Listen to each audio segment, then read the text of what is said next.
নমস্কাৰ লৈ আহিছো এই মুহূৰ্তৰ এটা ভাল খবৰ এবাৰ এগৰাকী অসমৰ জিয়ৰীয়ে গুগলত লাভ কৰিছে নিযুক্তি আৰু গুগলত লাভ কৰিছে এবাৰ অসমৰ জিয়ৰী প্ৰত্যক্ষা কলিতাই নিযুক্তি আৰু এই সফলতাৰ খবৰৰ পিছতে ইতিমধ্যে সমগ্ৰ ৰাজ্যবাসী আনন্দিত হোৱা দেখিবলৈ পোৱা গৈছে পাঁচটাকৈ পৰ্যায়ৰ সাক্ষাৎকাৰত উত্তীৰ্ণ হৈ এবাৰ আয়াৰলেণ্ডৰ গুগলৰ কাৰ্যালয়ত নিযুক্তি লাভ কৰিবলৈ সক্ষম হৈছে প্ৰত্যক্ষা কলিতা জনাইছো এই মুহূৰ্তত সবিশেষ আমি জনাইছো এই মুহূৰ্তৰ অন্যতম ভাল খবৰ এবাৰ শিৱসাগৰ বাসীৰ বাবে এটা গৌৰৱৰ খবৰ এটা ভাল খবৰ সমগ্ৰ ৰাজ্যবাসীৰ বাবে কিয়নো এবাৰ বিদেশত পুনৰ নিযুক্তি লাভ কৰিবলৈ সক্ষম হৈছে অসমৰ এগৰাকী জিয়ৰীয়ে গুগলত এবাৰ নিযুক্তি পালে শিৱসাগৰ বিশ্ববিদ্যালয়ৰ প্ৰাক্তন ছাত্ৰী প্ৰত্যক্ষা কলিতাই গুগলৰ পাঁচটা পৰ্যায়ত অনুষ্ঠিত সাক্ষাৎকাৰত সফলতাৰে উত্তীৰ্ণ হৈছে প্ৰত্যক্ষা আৰু প্ৰত্যক্ষাৰ এই সফলতাত এতিয়া পিতৃ মাতৃ সকলো আনন্দিত হোৱা দেখিবলৈ পোৱা গৈছে আয়াৰলেণ্ডৰ ডাবলিনস্থিত গুগলৰ কাৰ্যালয়ত SWE3 পদত নিযুক্তি লাভ কৰা দেখিবলৈ পোৱা গৈছে প্ৰত্যক্ষা ডক্টৰ প্ৰফুল্ল চন্দ্ৰ কলিতা আৰু গৌৰীসাগৰ ITI বিজ্ঞান শিক্ষয়িত্ৰী বেবী কলিতাৰ জ্যেষ্ঠ কন্যা হৈছে প্ৰত্যক্ষা কলিতা আৰু প্ৰত্যক্ষা কলিতাৰ এই সফলতাত এতিয়া সমগ্ৰ শিৱসাগৰবাসীৰ লগতে ৰাজ্যবাসীও আনন্দিত হোৱা দেখিবলৈ পোৱা গৈছে এটা ভাল খবৰ কিয়নো এবাৰ গুগলত নিযুক্তি লাভ কৰিবলৈ সক্ষম হৈছে অসমৰ এগৰাকী মেধাৱী সম্পন্ন জিয়ৰী অসমৰ এগৰাকী জিয়ৰীয়ে এই সুযোগ লাভ কৰিবলৈ সক্ষম হৈছে আৰু গুগলত নিযুক্তি লাভ কৰিবলৈ সক্ষম হৈছে আয়াৰলেণ্ডৰ ডাবলিনস্থিত গুগলৰ কাৰ্যালয়ত SWE3 পদত নিযুক্তি লাভ কৰিছে প্ৰত্যক্ষাই পাঁচটাকৈ বিভিন্ন পৰ্যায়ৰ ৰাউণ্ড অনুষ্ঠিত হৈছিল যিটো পৰ্যায়ত তেওঁক বিভিন্ন ধৰণৰ সাক্ষাৎকাৰ কৰা হৈছিল আৰু সেই সাক্ষাৎকাৰসমূহত সফলতাৰে উত্তীৰ্ণ হ'বলৈ সক্ষম হৈছে প্ৰত্যক্ষা কলিতা আৰু প্ৰত্যক্ষা কলিতা ইতিমধ্যে তেখেত ডক্টৰ প্ৰফুল্ল চন্দ্ৰ কলিতা আৰু গৌৰীসাগৰ ITI বিজ্ঞান বিভাগৰ শিক্ষয়িত্ৰী বেবী কলিতাৰ জ্যেষ্ঠ কন্যা বুলি জানিব পৰা গৈছে আৰু বেবী কলিতাৰ জিয়ৰীৰ এই সফলতাত ইতিমধ্যে সমগ্ৰ তেওঁলোকৰ পৰিয়ালবৰ্গ তথা সমগ্ৰ শিৱসাগৰবাসী ৰাইজ তেওঁলোকে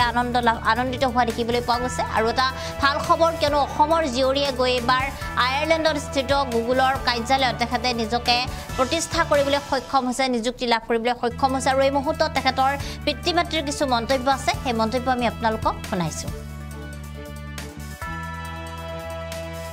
নমস্কাৰ সকলোকে নমস্কাৰ জনাইছো মোৰ ছোৱালীজনীৰ নাম প্ৰত্যক্ষা কলিতা আৰু তাই গুগলৰ ইউৰোপিয়ান কাণ্ট্ৰিবিলাকৰ যিটো হেড অফিচ সেইটো ডাবলিনত আছে সেই ডাবলিনত তাই SWE3 হিচাপে তাই জইন কৰিছে আৰু তাই আচলতে IIT খড়গপুৰৰ পৰা BTech কমপ্লিট কৰিছিলে BTech কমপ্লিট কৰি 2.5 বছৰ তাই আমাজনত ডাবলিনতে আমাজনত চাকৰি কৰিলে তাত 2.5 বছৰ সাৰ্ভিস দিয়াৰ পিছত এতিয়া যেটো তাই এটা সপোন আছিলে গুগলত কেনেকৈ পাব পাৰি গুগলটো তাইৰে নহয় সকলোৰে সপোন যেটো আমি সকলো ইঞ্জিনিয়াৰ আমি দেখো যে গুগলত এবাৰ চাকৰি কৰি চাবলৈ সকলোৰে মন থাকে আৰু সেই কাৰণে গুগলত তাই পাঁচটা পৰ্যায়ত আসলে ইন্টাৰভিউটো দিছিলে পাঁচটা পৰ্যায়ত ইন্টাৰভিউ দিয়াৰ পিছত তাই তাত সিলেকশন হোৱাৰ পিছত টিম মেটচিং বুলি কয় টিম বিভিন্ন টিমৰ লগত তেওঁলোকৰ কি কাম কৰিব সেই সম্পৰ্কত মেটচিং হয় আৰু নিজে ভাল পোৱা কাম কৰিবৰ কাৰণে তেওঁ সেই এটা টিমত সোমাই পৰে সফটৱেৰ কাম কৰিবৰ কাৰণে আৰু IIT খড়গপুৰত যেটো তেওঁ মেকানিক্যাল ইঞ্জিনিয়াৰ আছিলে কিন্তু সাইমultaneously তেওঁলোকে তাই আসলে হেৰি কৰিছিলে কোডিং আৰু ডাটাবেছৰ কামখিনি আসলে কৰি গৈ আছিল আৰু প্যাৰেলেলি দুটা কোৰ্স কৰি যোৱাৰ কাৰণে তাই আসলে যদিও মেকানিক্যাল আছিলে পিছত সফটৱেৰলৈ কনভাৰ্ট হ'বৰ কাৰণে খুব সহজে কনভাৰ্ট হ'ব পাৰিছিল আসলে সৰুৰ পৰাই আমি এটা কম্পিটিটিভ মাইন্ড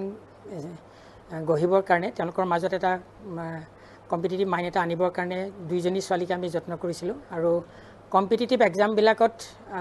যিবিলাক আমাৰ অসমত বিভিন্ন ধৰণৰ এক্সাম হয় জিজ্ঞাস বা national search talent search examination NSTE তাৰপিছত আজমল ফাউণ্ডেশ্যনৰ যিখিনি হয় আমি গোটেই পৰীক্ষাখিনি আসলে সদায় আমি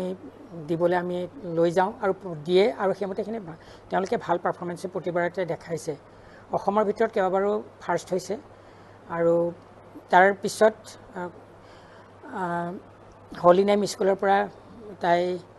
16th ৰেংক পাই পেলাই মেট্ৰিক পাছ কৰিলে মেট্ৰিক পাছ কৰাৰ পিছত যেহেতু মই